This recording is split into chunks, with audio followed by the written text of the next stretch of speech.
ডাক, টেলিযোগাযোগ ও তথ্য প্রযুক্তির খাতে দায়িত্ব পালনকালে দুর্নীতির কোনো সুযোগ রাখেনি বলে জোর দাবি করেছেন প্রধান উপদেষ্টার বিশেষ সহকারী ফয়েজ আহমেদ তৈয়ব। তার বক্তব্য, টেলিকম খাতে দুর্নীতির প্রধান উৎসই হচ্ছে লাইসেন্স প্রদান, আর দায়িত্বে থাকাকালীন তিনি একটি নতুন লাইসেন্সও দেননি।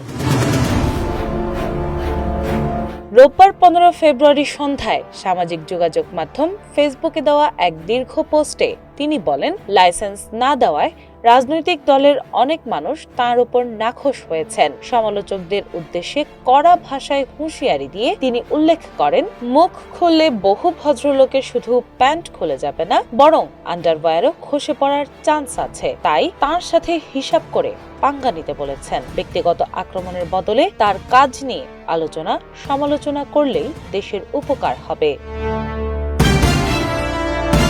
তার দাবি, দেশের ইতিহাসে প্রথমবারের মতো দায়িত্বপ্রাপ্ত মন্ত্রী বা প্রতিমন্ত্রীর পর্যায়ে থেকে লাইসেন্স বন্ধ রাখার সিদ্ধান্ত নেওয়া হয়েছে।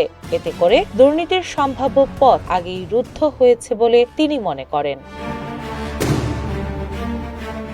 নিজের 11 মাসের দায়িত্বকালের বিভিন্ন উদ্যোগের তালিকাও তুলে ধরেন ফয়েজ আহমেদ। তথ্য ও যোগাযোগ প্রযুক্তি খাতে সাইবার সুরক্ষা অধ্যাদেশ 2025, ব্যক্তিগত উপাত্ত সুরক্ষা অধ্যাদেশ 2025 ও সংশোধনী 2026, জাতীয় উপাত্ত ব্যবস্থাপনা অধ্যাদেশ 2025, ন্যাশনাল সোর্স কোড পলিসি 2026, খসড়া ন্যাশনাল এআই পলিসি 2026 এবং ন্যাশনাল ক্লাউড পলিসির কথা উল্লেখ করেন তিনি। টেলিকম খাতে টেলিকম লাইসেন্স নেটওয়ার্কিং পলিসি, টেলিযোগাযোগ সংশোধনী অধ্যাদেশ, ন্যাশনাল সার্ভেইল্যান্স প্রসেস প্রস্তাবনা, নতুন licence guideline, roll out obligation ও কেপিআই বেঞ্চমার্কিং চালুর কথাও জানান।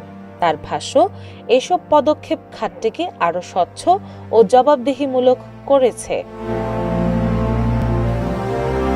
পূর্ববর্তী সরকারের প্রণীত টেলিকম আইন ও নীতিমালায় পরিবর্তন এনে নতুন পারফরম্যান্স বেঞ্চমার্কিং চালু করা হয়েছে বলেও দাবি করেন ফয়েজ আহমেদ। পাশাপাশি তিনি জানান, দায়িত্ব ছাড়ার আগে নোট টু সাকসেসর লিখে রেখে গেছেন, যাতে ভবিষ্যৎ দায়িত্বপ্রাপ্তরা একটি শক্ত ভিত্তির উপর কাজ শুরু করতে পারেন। সবশেষে তিনি বলেন, ব্যক্তিকে তার কাজ দিয়ে মূল্যায়ন করা উচিত, না হলে ভবিষ্যতে দক্ষ মানুষ রাষ্ট্রীয় দায়িত্ব নিতে আগ্রহ হারাতে পারে।